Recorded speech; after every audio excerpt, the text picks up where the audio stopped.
War is inevitable. Let's kill it before it starts, alright? You've made the right choice.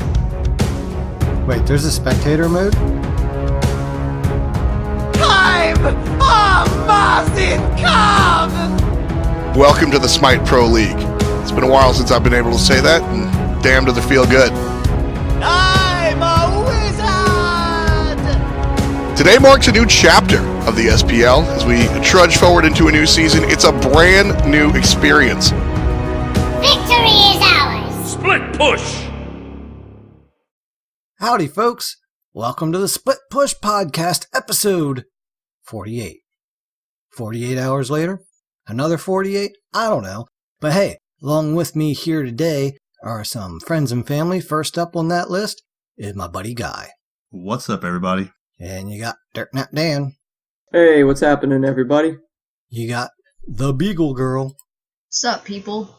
Yuki, still working in school, and he'll be back someday, folks. We're working on it.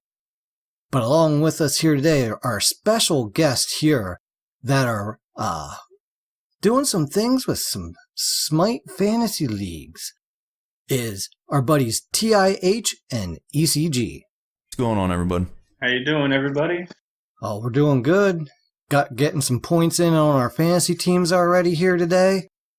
Guy's been having a good time with it. I have not so much, but hey, I still think in the long run, my team will bounce back and we will do well. I'm telling you, babe, I got some sleeper picks. It's all about consistency. It's all about consistency. Yeah, consistency and with the new teams hoping they frag out. Yeah, a lot of change this year. But hey, before we get too far into it here, why don't you guys just take the stage here a little bit and kind of give the audience a little bit about who you are and what you're doing here, and just kind of the basics, and whatnot, something like that. TIH, you want to start? No, you go. All right.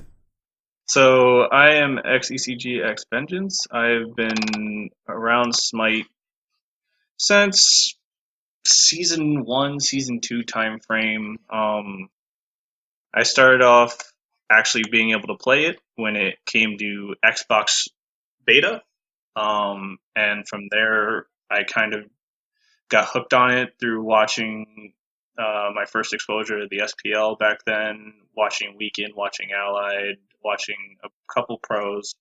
And from there, just got hooked to the point where it's become the game that I've spent the most time playing over the past 5 years at this point. And so because of that, I just have constantly been looking to try and do more in the community as a whole. And so here we are today. Awesome. Yep, and I'm TIH Vengeance. You may get us confused at some point if you see us in streams. But I started Smite back mid-season 2 when Xbox got it on alpha. I saw it, I was interested in MOBAs, so I figured, hey, let's try a free game, right? My first exposure was watching Worlds, Season 2. Any of you remember that when adapting the crew, first one against enemy? No, That was actually right before most of our times. Yeah, it was a very exciting time for me personally get into Smite. So I kind of just dedicated a lot of playtime, ranked, got into streaming and just started supporting a lot of pro players, streamers, and like ECG, I had a competitive desire, so I wanted to play ranked and possibly more. But I also felt like I wanted to do something better for the community. So the Fantasy League and then Smite Center are kind of my helping hand. Cool. Yeah, sounds like fun. I'll tell you, Guy had talked, about, last year, was like, why don't we do like a Smite Fantasy League? And I'm like, yeah, sounds like a good idea. And then he's like, hey, there is a Smite Fantasy League. Let's just play with it. Play with that. I'm like, all right, have fun. That works. So I'm definitely looking forward to see how it goes. I kind of went into it blindly this time and said, you know what, I'll figure it out and I'll be more serious about it next year. Yeah, then I seen the work these guys put in, and I'm like, okay, let's just play Smite Fantasy League with these guys. We actually started this last year in the spring split. It was a kind of an idea that was floating around in the fall of S4, but we actually finally started it with the spring of season 5. We started out with a testing phase of 8 people. After that went down, we kind of expanded into a second league with 16 people total, 8 per league, and then which I was still participating in to test that stuff out with, and TIH was participating in that one as well. Bragging moment, though, we won both of our leagues in that one in the summer. Nice. Don't mess with the vengeances when it comes to drafting. There you go.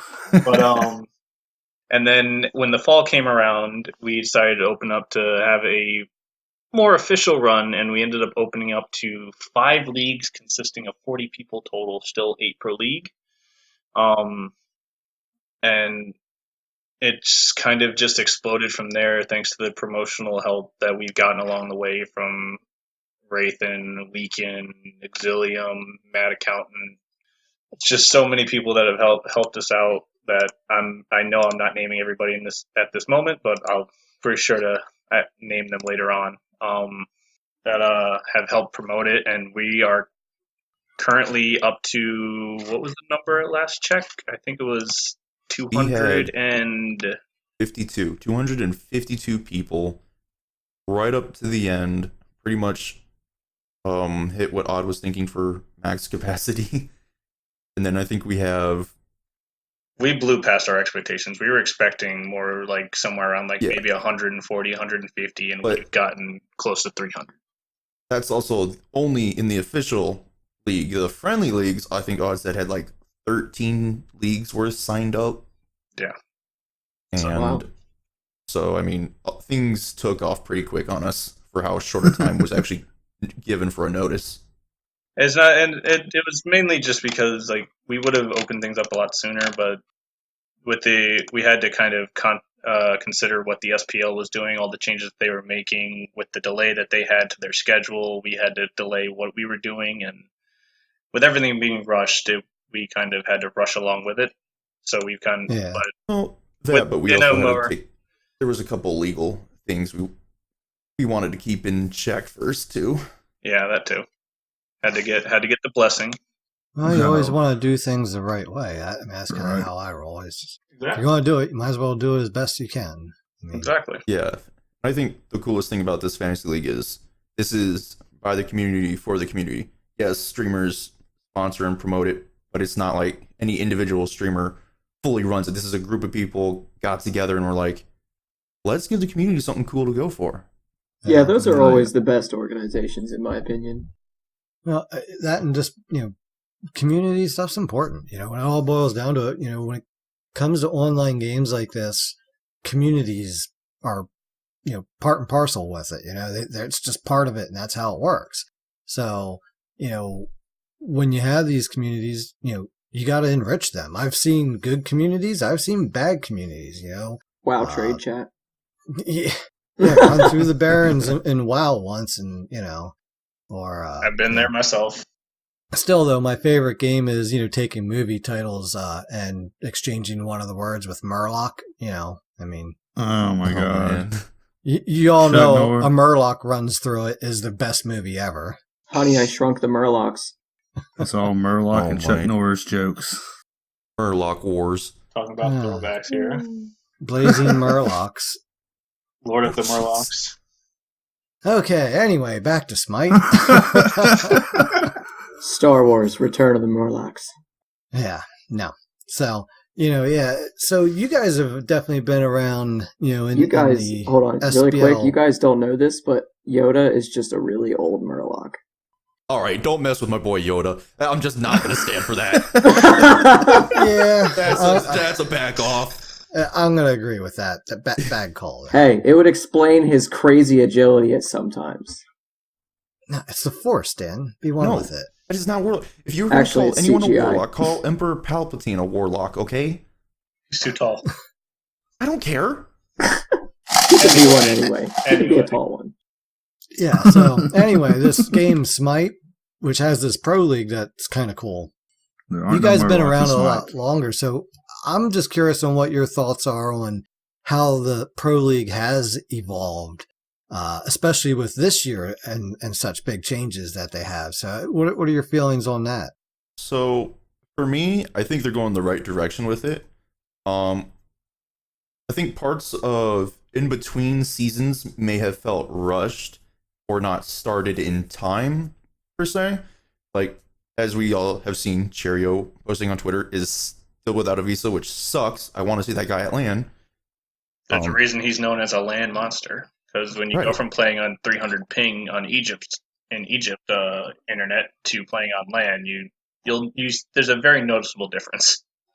Yeah, and I think Renegades, especially this year, they're your underdog, but they're that team that they're underdog, but together can bring out something big. But I think LAN only for the pro scene is really good. I think viewership should take off if done right. And I mean, who doesn't like seeing these guys able to see each other every day?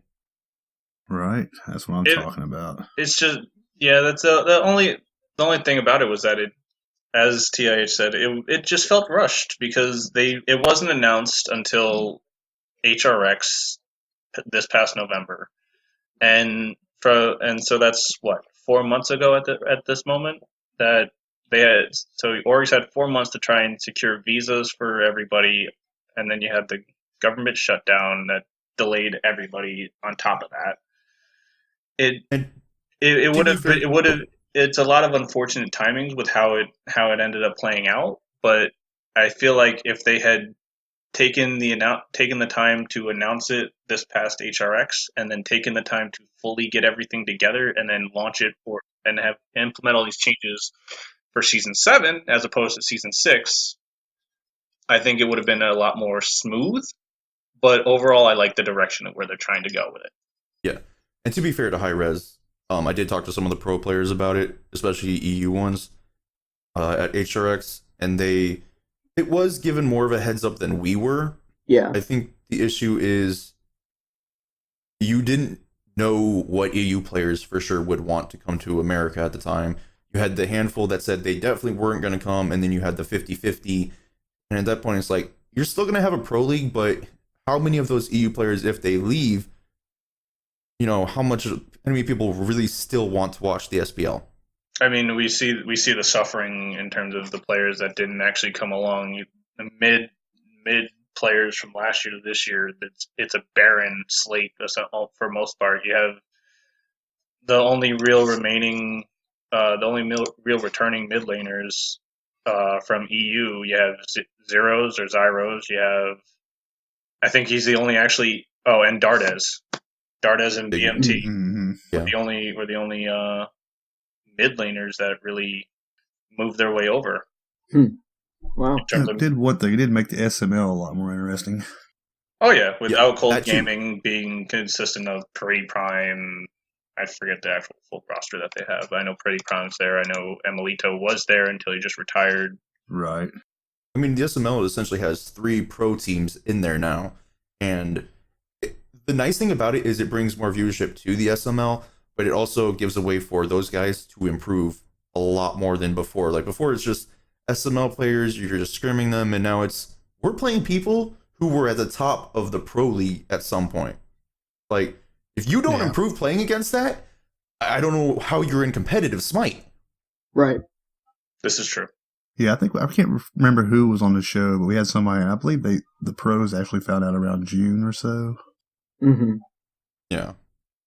It also comes down to the fact that the pros may have found out, sure, but there was a little bit of org turnover in the same point. You had, and some unfortunate dealings with orgs in general. Like there was the LG situation, which right. You had Obey drop out. Renegades and Pittsburgh Knights have come in to take spots. They lessened the amount of teams from 12 to 8. Yeah, 12. Was it 12 or 16 to 8? Right. I think it was 10. Wasn't it 10? 12 to 10. I don't know. But I think so lessening the amount of teams, having the org changes that happened, and the time frame to try and for everybody to make their team, and then have to purchase a team house for everything and then have everybody move down there. It's just a lot of things were ended up rushed, just Yeah, a I find short time frame. High Res has a kind of a habit of doing that. It was kind of they dropped the expo was going to be at DreamHack really late. And, that didn't help. Also, I will give them this. They do, when it comes to organizational things like the announcing a DreamHack and the way they set up their sets and everything, they do learn very well and make a lot of improvements to it. Because talk about how they announced they were going to be at DreamHack late last year. They announced and put their tickets on sale for DreamHack this year before DreamHack even has their own tickets on sale. So they do for all 3 learn and days, make fast boys. improvements on a lot of their screw ups, which Now, you got to give them props and credits for that.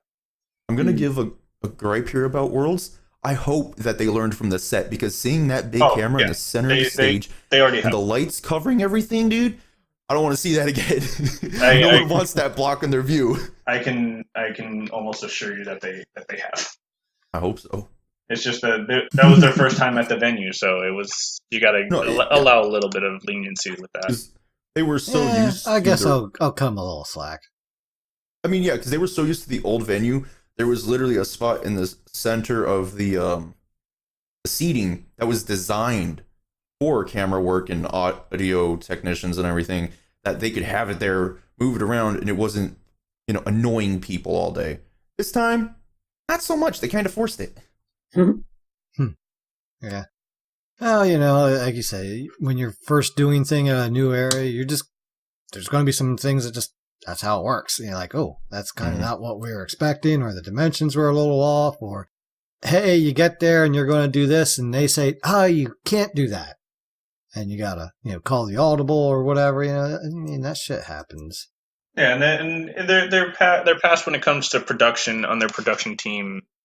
If you look at different missteps that the production side has made, usually not only get corrected but improved upon big time when they have a second shot at it. Let's just hope we don't see the Morgan spectator bug again. I just want them to fix the Morgan bugs in general, because Wait, there's I'm a trying spectator to play mode? Yeah, let's all make that joke, because casting in community leagues is fun when the spectator's not working, especially with stasis mode. But speaking of the Morgan, though, she was in the first couple games today. I saw. Yeah, Benenu and Zeros both. Yeah. Wow. If you see Zeros in the mid lane, Morgan, I'm pretty sure, is his favorite mage to use in the mid lane anyways, so that's probably, I would say, if you see him, it's probably his go-to. Right. Morgan's a really strong character. Yeah. And I think she's even stronger on PC than she is on console. How do you not ban Arthur, though? That's the big... Okay. Yeah. That's the big one today. Yeah, you want to talk about that? How did Arthur slip through a couple times? I think SSG were confident up against playing it, but didn't think about that it's variety playing it. And after the first game, I feel like they just forgot it was variety playing it. I'm sorry, you don't give variety the same guy 2 games in a row when the first game, I mean, he's in your face the whole time, walking ahead of Cuvo Fred, and just like, oh, hey guys, you don't hurt me. I'm just gonna put out the disclaimer that he's the Dig fan here. I am a Dig fan. I love that.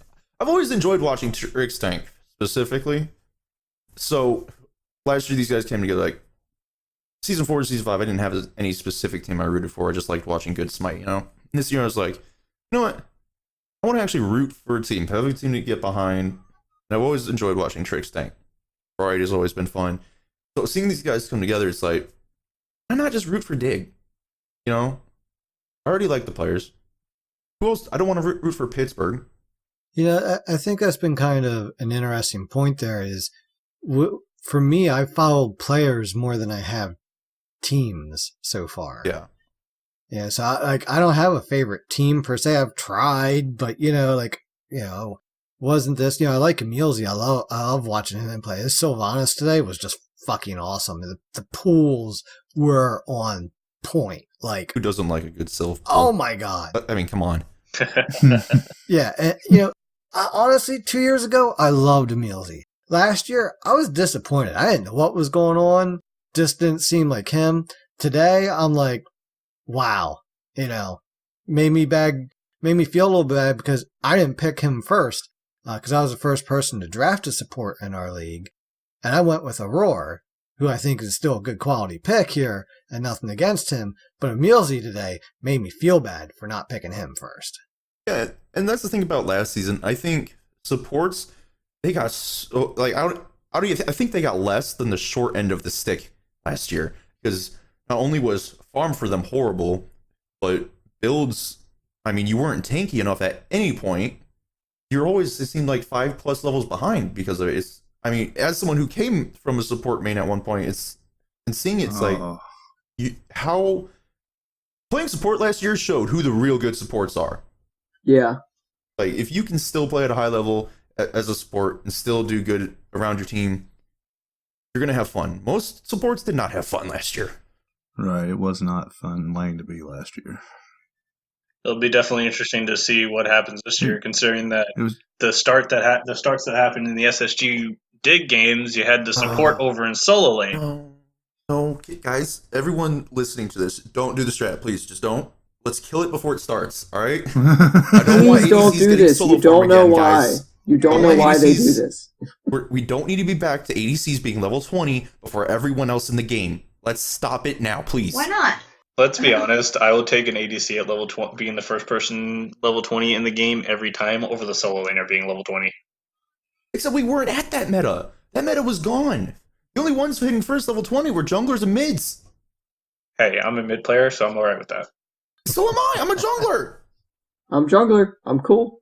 I'm That's a why carry. I don't want. I like solo carry lane, being level 20 solo lane can first. stay solo lane. They weren't hitting level 20 first most of the time, anyways. ADC, I don't want solo farm. I don't want them level 20 when I'm level 17. Because 3 levels plus full crit is not fun. Mm-hmm. Right. It is pretty rough. I guess you're lucky it's not a crit meta right now, it's a pen meta. Oh, yeah, don't worry. That's going to come back real quick, I'm sure. Yeah. Oh, hey, pen meta? Let's change it back to crit. Crit? Oh, let's go back to pen. Come on. That's something Meta's interesting. always been fun. I don't like building crit, because if I don't crit, I'm basically screwed. Like, those basics that I don't crit, I don't do anything. Yeah, and that's why, like, a lot of people will build Rage first as their crit item, because once you have that stack just off assists, I mean, you're pretty much guaranteed a crit. Yeah. So, how big is the meta changes when it comes to Fantasy Smite League? When it comes to it can swing a lot of things. You'd be surprised because last year when it was the jungle and the mid meta that was going on, you had some outrageous scores coming from players in the jungle and the mid, like Hurwind even. That's true. Hurwind was inconsistent last year when it comes to his point totals. And I would use this as a reference every time. He would have weeks where he would score okay with his CLG team that he was on at the time. Then he'd also have games where he'd get negative points and he'd end up costing teams in terms of fantasy. But then there were also weeks where he'd lead the entire SPL in point totals, where he'd end up with 38 to 40 points a week.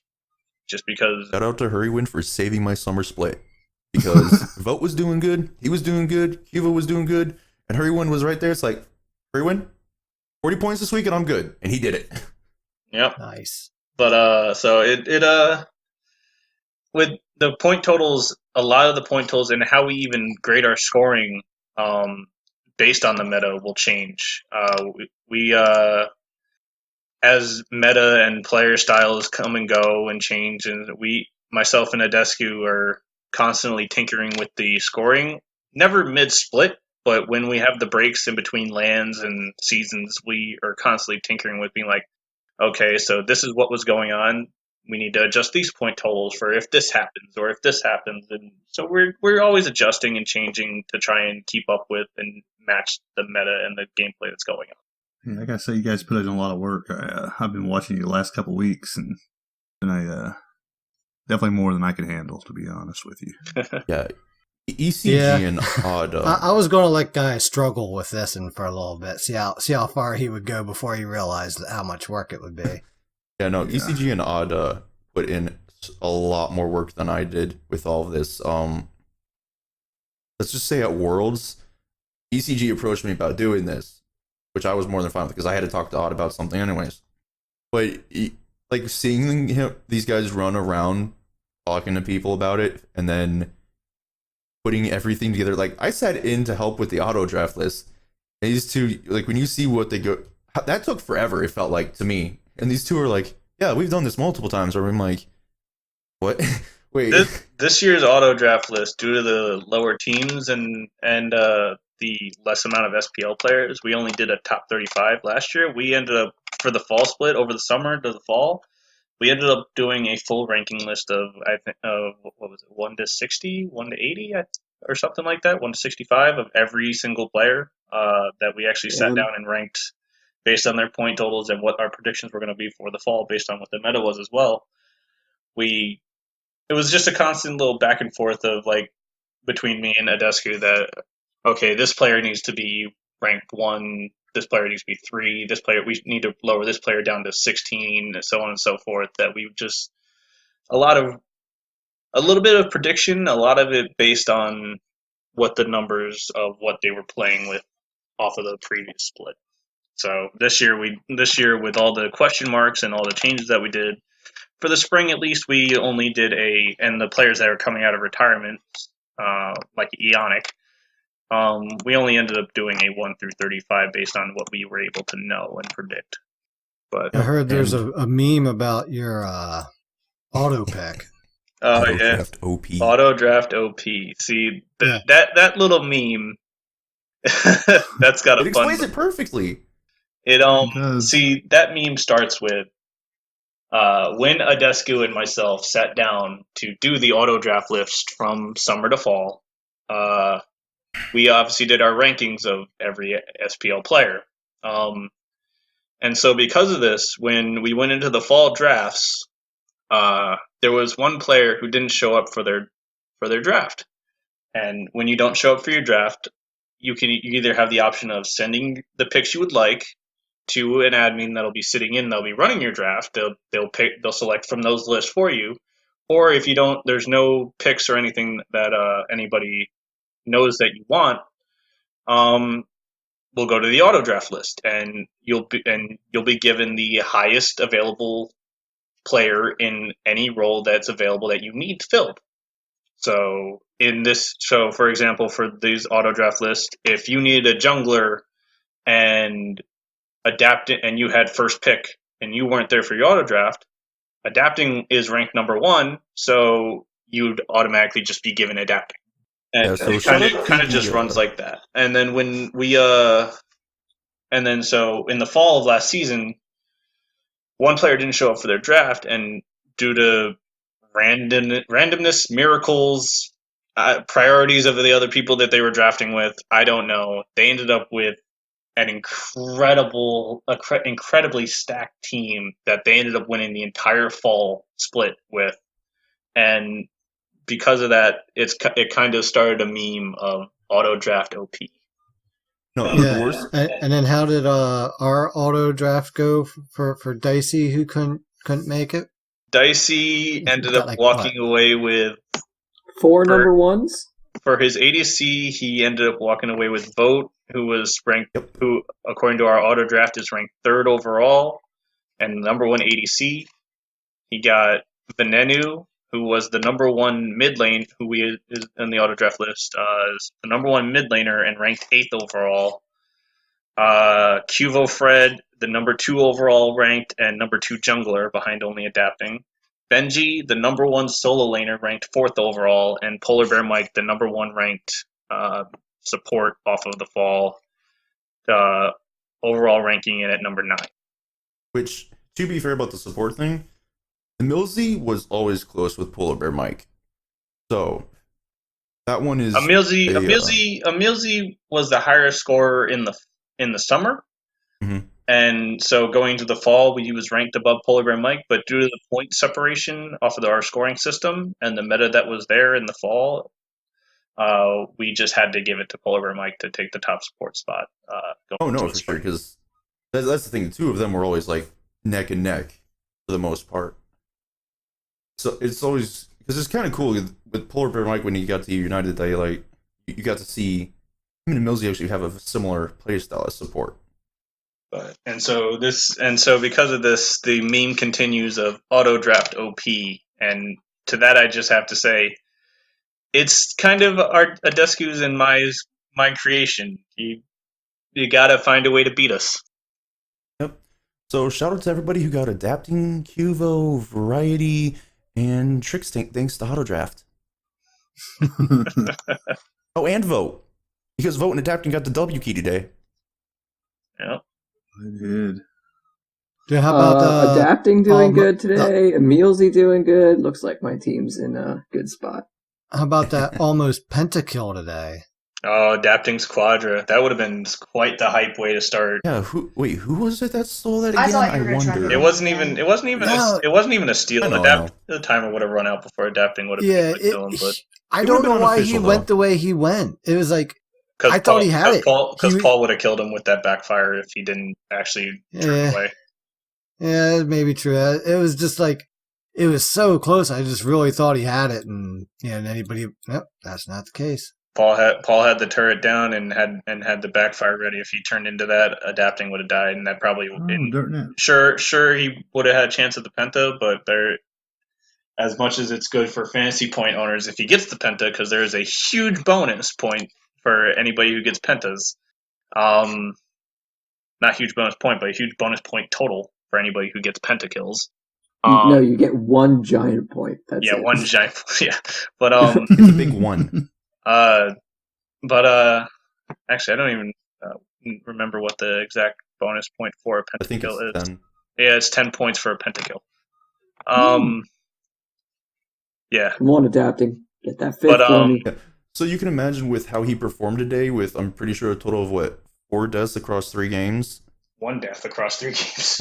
Yeah, 1 death across 3 games, getting the credit for no deaths in each individual game, on top of his insane kills and assists that he had. On top of the Plus bonus 10 points on top of would've the point total for having the most kills in the game, because that's a bonus point as well. Yep. He earned a lot of bonus points there. Let's just say that. And the Penta would have made it that much better for him. Well, I'm glad to hear my Dan's team's doing loving good that. for me. Y'all are Dad, fun. Dirtnap's dad and Beagle Girl both passed on Adapting.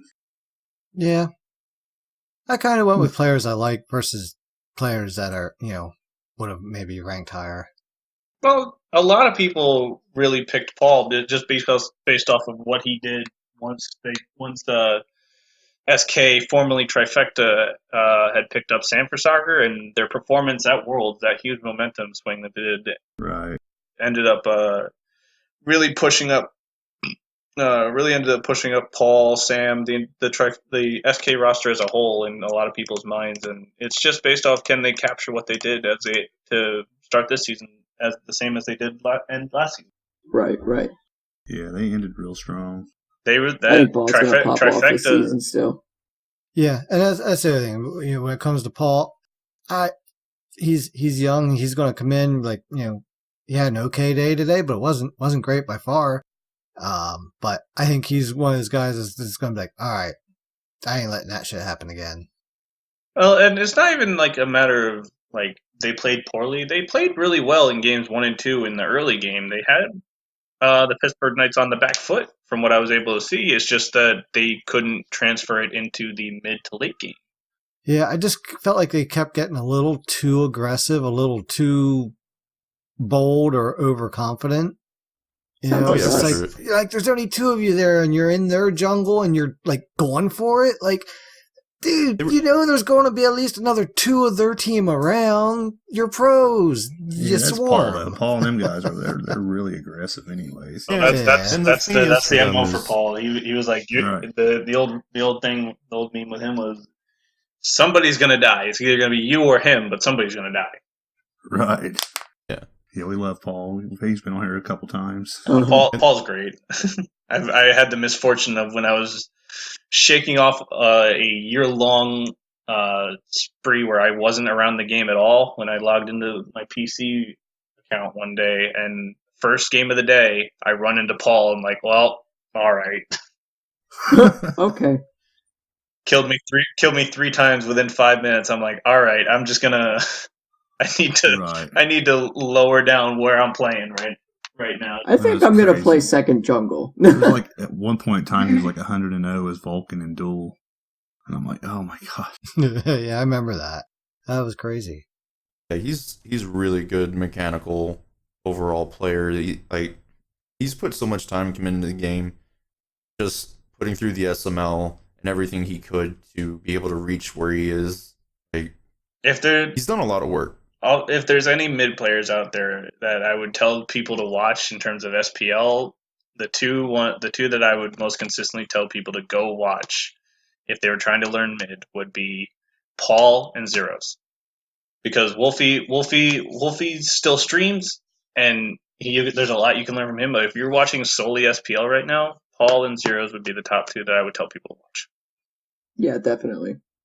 Because you still got Wolfie who plays on his stream, and I love playing with him when I get the chance.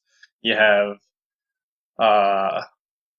Pretty Prime who's in the SML. You have a lot of good mids out there, and they obviously aren't in the SPL because just they didn't want to move. Their lifestyle couldn't go with it, and there's a ton you can learn from those guys. But if you only had the chance to watch SPL players because that's what fits into your time, Zeros and Paul.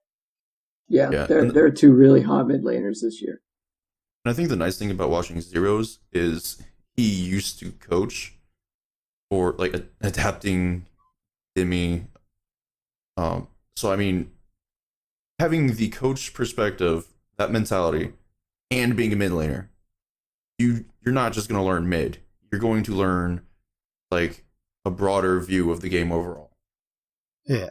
Yeah, I think being a coach and then going into being an SPL player would give them a lot of extra knowledge that maybe someone that just came up as a really good ADC or something would have. Being a coach means that spending the time watching the scrims and watching the VODs and everything, you have an entirely different outlook and perspective to how the games are going compared to when you're in the game playing it. I'm sure you guys have talked with Alpha Jackal because he's been on your episode in the past. He can obviously tell you what it's like being a coach a lot better than what I can. But even as a player, like I know being a coach brings a totally different perspective, and especially if you can coach really well, the amount of benefit that the players that you'd be coaching would get from it is astronomical.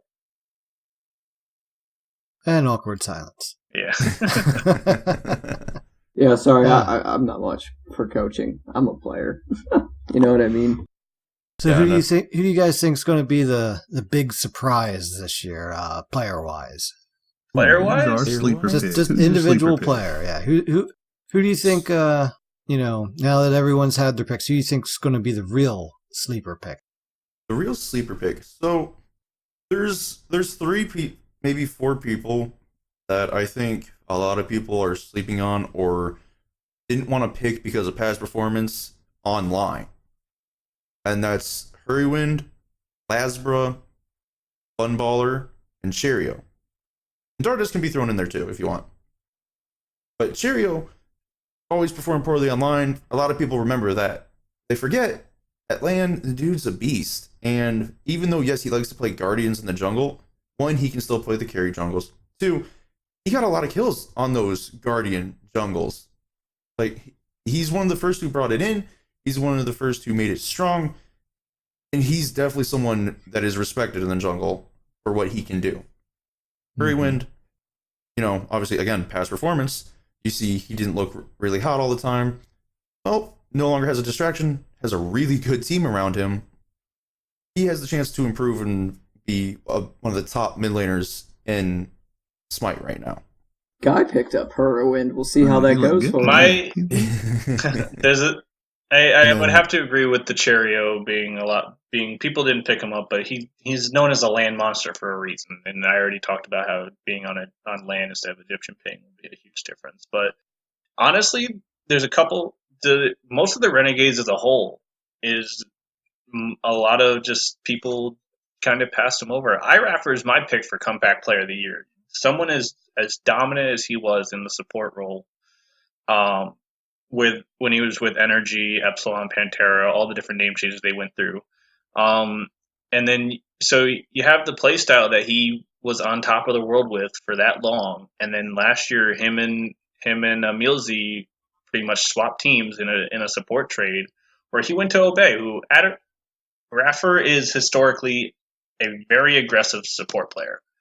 Then you take him from playing with Emelito and put him with Ataraxia, who Ataraxia is historically one of the most passive ADCs that I've seen in the SPL in terms of the early and mid game. He'll stomp on everybody late game, but he's extremely passive in the early and mid. And the same goes for across the map with a lot of the players from Obey last year. Historically, they're pretty passive. And it showed the clash of styles in the point totals that Raffer was able to put up, and just how Obey played as a whole. Now you put Raffer in a different situation with Funballer, who's a much more aggressive ADC, Cheerio, who is off the walls in terms of predictability out of the jungle, Nika, who is quietly as consistent as you will see in the solo lane in terms of point scorers, and then Dardes, who showed up big when he swapped from support to mid last year. I think Raffer would be my comeback player of the year, and a lot of people skipped out on him in favor of Eonic or Aurora or PBM, Kiki, Emil Z. A lot of people skipped over Raf, and I think that he's gonna prove people wrong throughout the season. Yeah, I kind of looked at Raffer myself when I was looking at the draft, but I had to go with my boy Emil Z. Yeah, you may have looked at him, but did you pick him? I did. And I think that's the thing. I think a lot of people gave Raffer a lot of hate last year, which I hated to see. He's one of my other, like, him, Trickstink, PBM, 3 favorite sports, hands down. Most fun to watch, in my opinion. Yes, he had an off season. Yes, there were games that looked like he was feeding. But again, different play styles. He's still, in my mind, one of the best supports to play the game. You get the right team around him, and especially if Renegades proves to be that underdog team that just pops off, you're going to see him be that top tier support again. And you're going to be afraid of them. Right. There's just so many unknowns with a lot of teams. Like, Ducky was easily the best player on on a really bad SK team last year in the solo lane, but there wasn't much that he could do to try and show it. And so I'm pretty high on Ducky as well from Trifecta, just because his mechanics are really good. I was talking, and when I talked to him at HRX, like, there was a lot that he was talking about, the things that he wanted to do that he just wasn't, the games just didn't allow for him to really do. So I'm very interested to see when he's put on a team with Weekend, Lasbro, Wowie, and Eonic to see if he can break out the way he feels he can, and the way, just based off of watching the SK games, that I feel he can too. Yeah, Ducky was on the desk at HRX, wasn't he? I don't remember if he was on the desk at HRX last year or not. I thought he was. I thought he got to do something with it. But either way, more of Ducky. So you guys got some other stuff going on. You got a TIH. You have a Smite Center. Is that right? Oh, this is his bag. I'll let him have his moment in the sun. So Smite Center for me is an idea I came up with during the fall split last year. I was like, what would be really cool?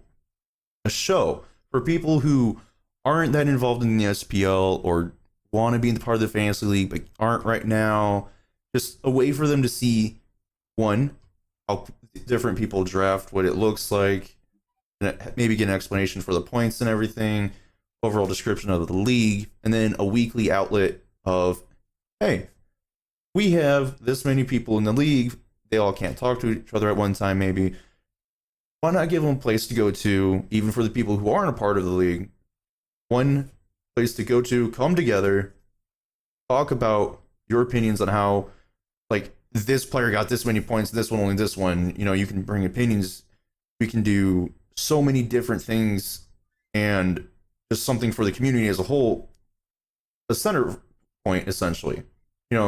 get people more involved in the SPL. More people want to watch the SPL, and maybe people who, what's Smite or what's the SPL? I'm a little more casual, or I never played Smite, but I've had some of an interest. It's like, well, hey, we give a little more fun side to all of this and a little more reason to watch the SPL.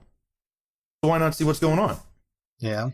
I know we've done it in the past. When Dicey was on the show before Guy, we always did a little sports section because he was really into it and whatnot.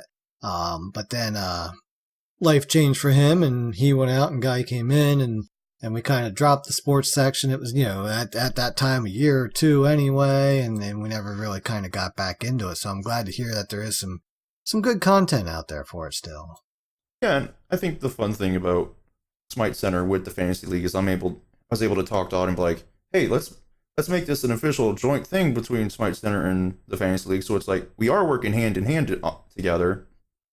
And so let's say Friday night the points are late getting out. Saturday I can turn the stream up, bring up all the points, go over them with people, and be like, hey, how's your roster doing? Here's some top point getters from each league. These are guys you want to chase after, improve, and then maybe people that are trending up, people that are trending down. Because there is a free agency and a trade system as well in these Smite Fantasy Leagues that people can look to do, which I used last season when we were doing our summer test. I dropped Herwind in the summer and picked up Paul, and it skyrocketed my team from 6th to 1st. Yeah. I think the other fun thing about it is I can use the show to bring in other streamers as co-hosts for a week, or I can do interviews for people who are part of the league if they want to, get them exposure in some way instead of just, it's just one guy doing it all, or the people in the league, the only time you see their name is when it's on the draft list. Right. Well, that's really cool that you're trying to give everybody a little exposure on what they do. Yeah, I think, that's the thing about it. This is a community for the community type deal. That's what the Fantasy League is. That's what I want the show to be. So I want people to have fun, and if people are sitting there like, yeah, dude, I got this sick draft, like, why not bring them on? Let them talk about it. Let them, have fun. Maybe it'll help people spread word about the Fantasy League to where you never know. Maybe the next time we do signups, we double all of a sudden, which, of course, if that happens, I hope we have a lot more stuff in place. Like, we will.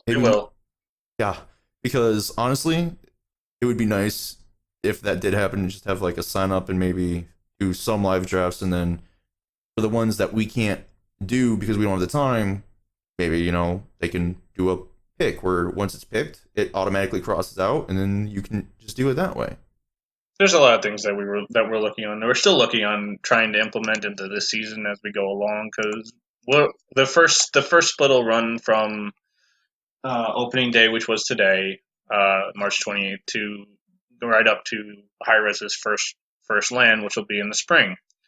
And then once it picks up in the second phase of their season, which will be sometime in, I believe, July or August, which will run it up until HRX, we'll have a different split for that entirely. So, and there's a lot of things that we're looking to try and implement and try and make things easier and simple so we can continue to expand and grow as more people gain interest.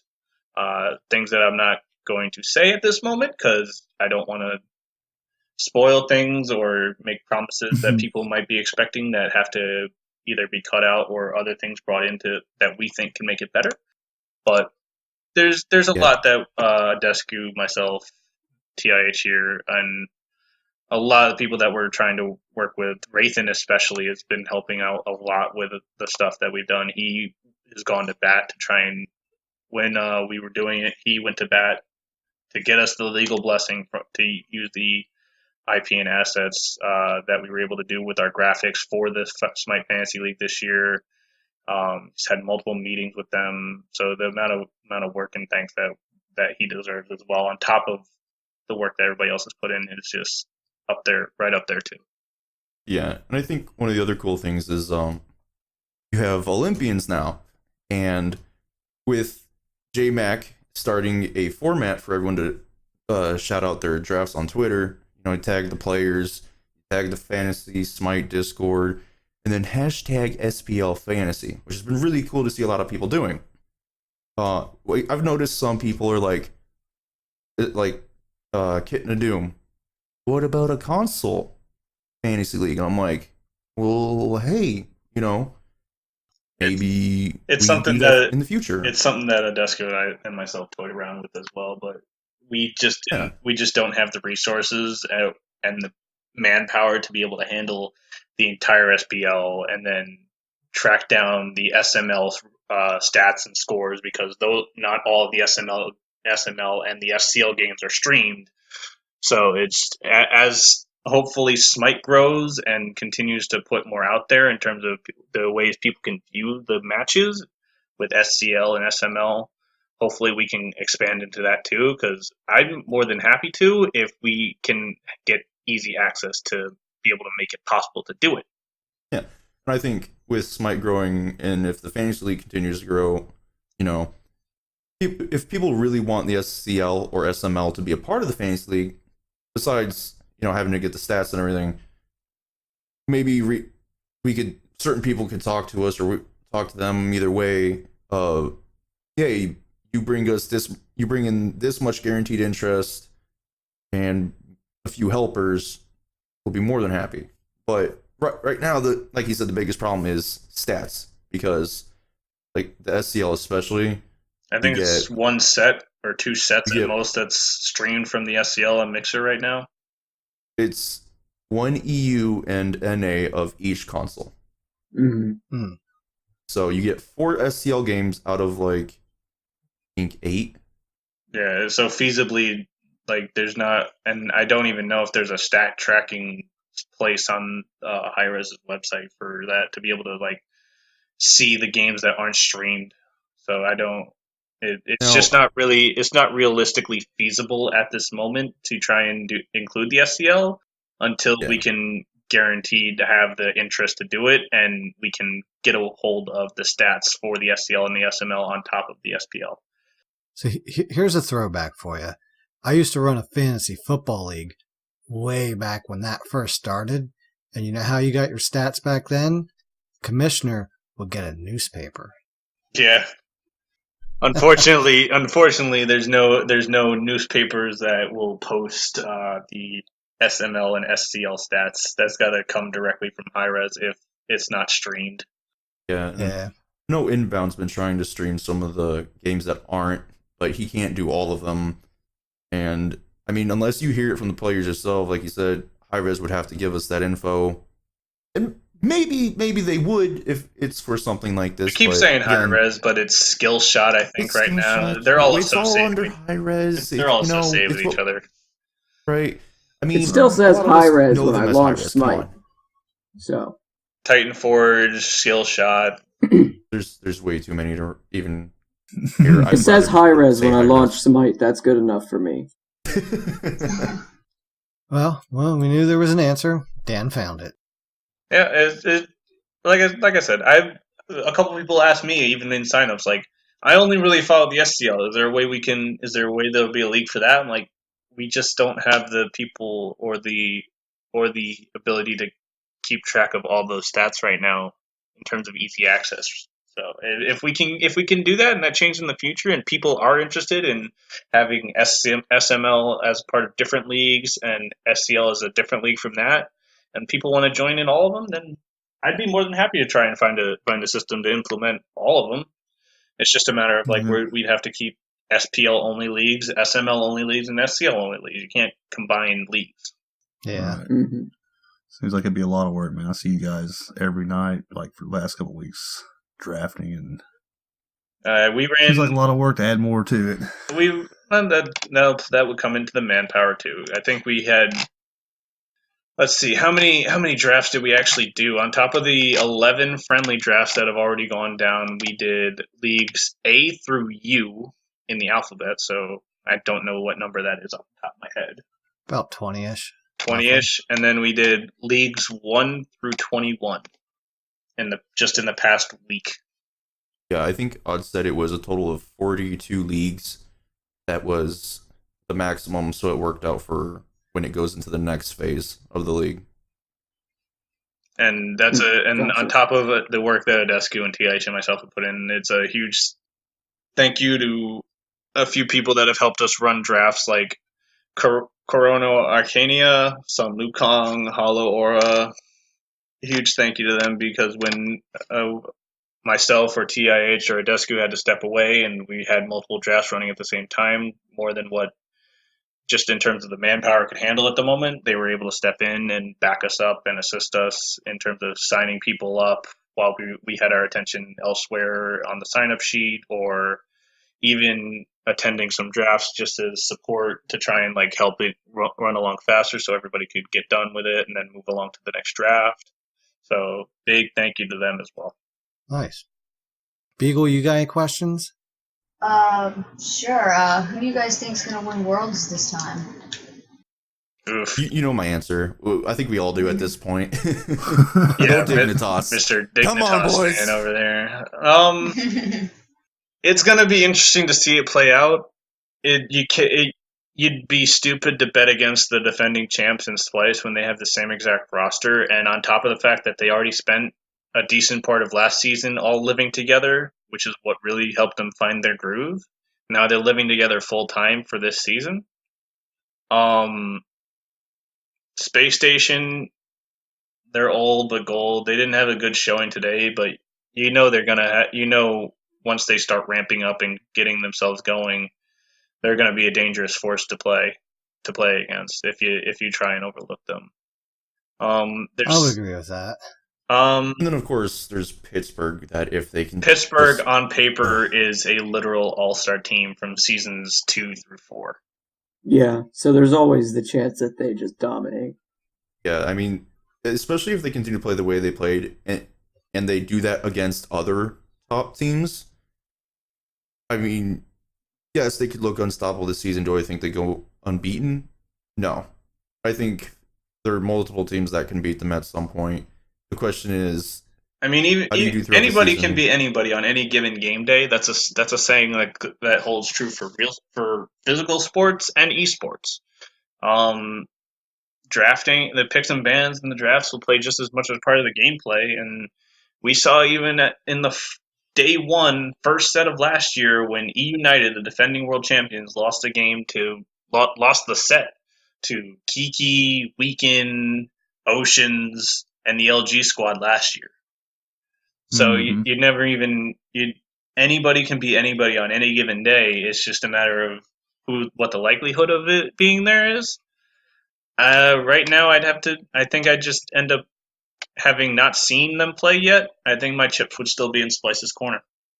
I'm a big Splice fan, so that's who I would go with myself. Aurora's just been around for the longest time, all the way back in the days of Eager when he was teaming with that man. Cyclone Spin, way back in what I consider one of the greatest teams of all time, Season 2 Envious. Cyclone Spin has always been one of my favorite players because he's been a top player in ADC, in jungle, in solo, and he's managed to be a top player in all three roles. How are you gonna be able to contain that? Moswell was a very good role player, last minute addition to last year's Splice team. I'm very interested to see if he can break out and be a star in his own right. Sino, World's MVP. As he said in his post set interview after Worlds, you can't give him anything anymore. Right. And then Divios, who is one of the most cerebral cerebral players in the SPL. Like, I don't even know how often he actually goes and plays matches, because I know I've seen him online on friends lists in general, and all you will see him on is jungle practice. You never see him say in conquest, in match, or anything like that. It just says in jungle practice. And the amount of time he spends studying each and every facet of the game when it comes to his craft is jaw dropping. So I think right now bombs. He's the best coach. Best coach in a lot of people's mind, but if you ask Alpha Jackal, who he just posted on Twitter, how the OCE region has the two best coaches in the league right now. Bro and Biggie. But yeah, even though they haven't played yet, I don't think I could bet against the world champ Splice right now because they made no roster changes. They're living together again, which is what got them going last year. But they're living together full time this year. I think my chips are in Splice right now. Right. What a great story last year from zero to heroes. It's the worst team in the league last year. They were the worst team in the league. They started off in last place out of everybody in the spring and did not drop a game until the World's Finals at HRX. Yeah, I mean that's just insane. The story that Moving In told. Yeah, we actually had Kabam on right before they went to Worlds, and then right after they won Worlds. Yeah. And then we had a couple of their players on too. Mm-hmm.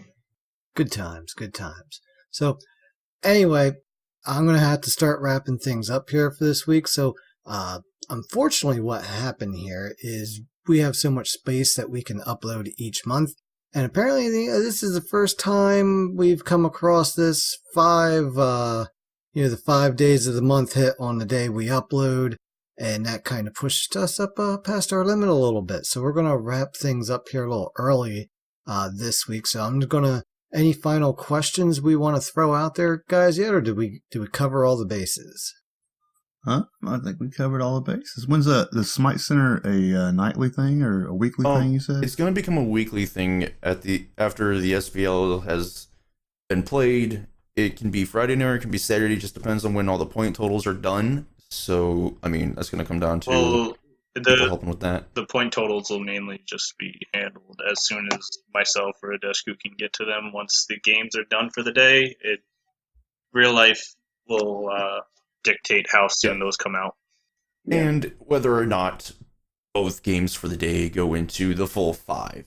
So, I mean, there's a lot of different things that can throw, but it'll probably be Friday or Saturday night. All right. Cool. All right. So, I know we kind of went through some of this already, but do you guys want to reiterate where all your stuff can be found and how to get a hold of you guys and so forth? All right. So you can find me on Twitter at XECGXVengeance. You can find the Smite Fantasy League Twitter page at fantasy_smite. You can find me on Smite PC with the IGN Cagren, CAGREN, or you can find me on Xbox.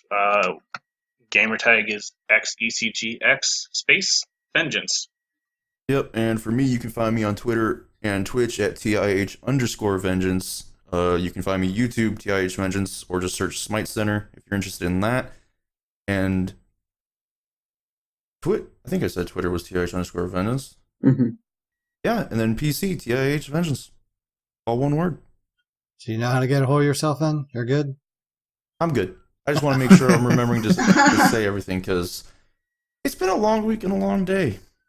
I feel you. So just as a last minute little shout out, thank you to everybody that has helped promote the Fantasy League in the short time that we were able to do it, and all the communities that came together to help make the Fantasy League as big as it has been, and hopefully we can continue to grow it in the future. We have Rathan, who has, as I said, has gone to bat multiple times in high-res zone building to try and help us continue to make this work and grow.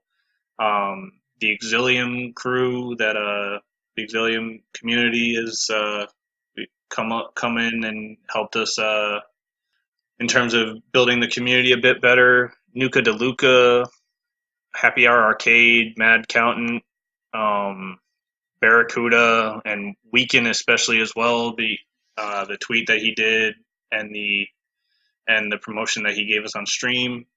The entire trifecta as an org.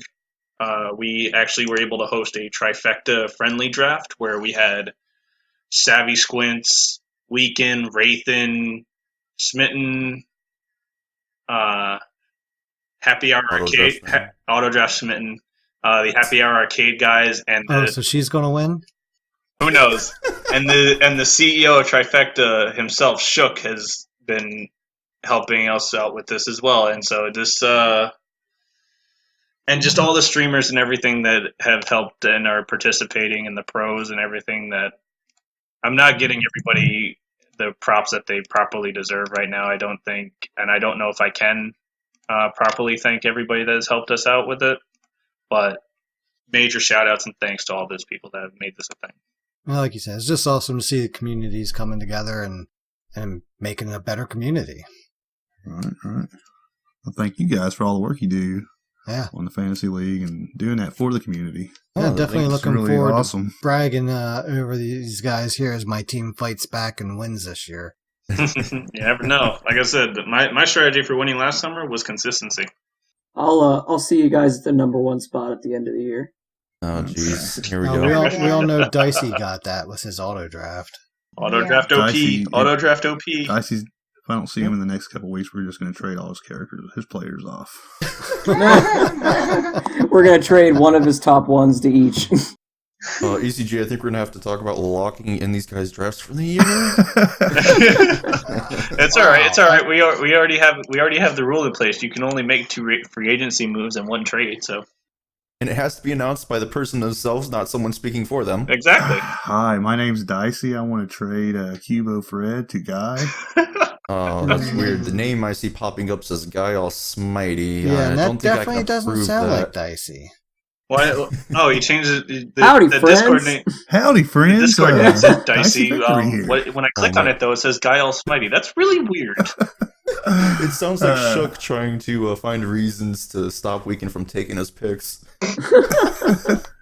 And then Shook saying, if you guys start beating me, I'm just gonna drop all you. He's like, I'm gonna fine. I'm like, I mean, you're the CEO. You could. Oh, Weekend's doing bad because he wants to win or make me lose. Well, I'll drop him. That's right. You guys know I sign your paychecks, right? Exactly. All right, folks. Well, Dan, how can folks get a hold of you? You can find me on the PlayStation at DirtXNapXDan. You can find me on the PlayStation at DirtNapDan. And I think most of us, if not all of us, are on the community Twitter now, but I will still say it at Split Push Podcast with no A. Beagle? Find me on Twitter at Beagle_Girl27 and PlayStation at Beagle_Girl2780. And then there's Guy. You know where to find me. Wow. Feeding in mid lane? That's right. Mm-hmm. Guy don't care. He doesn't care about your community. You let him know how you feel about that. That's right. You know where to find me at. Man, we're Say talking it about every week. community, and he's just like, meh. Xbox is better than Wow, PS4. Guy. Wow, Guy. You're different. All right, you can find You me changed. at Twitter at GSmitey. You can find me on PlayStation at GuyAJ78, and you can find me everywhere else, Xbox, PC, Switch at Guy All Smitey. All right. Finally, thank you. You can find me here, good old DirtNaps Dad, on the PlayStation and on Twitter at Dirt_Naps_Dad. And you can email us at community@splitpushpodcast.com. Maybe someday we'll actually work up a website for that, but not right now. And make sure you hit those subscribe buttons, like buttons, heart buttons, tell your friends, tell your family. You know, we're all nerds. We appreciate it. And, well, just when it comes to dirt naps, you know, you gotta give them before you take them. And when all else fails, Split Push!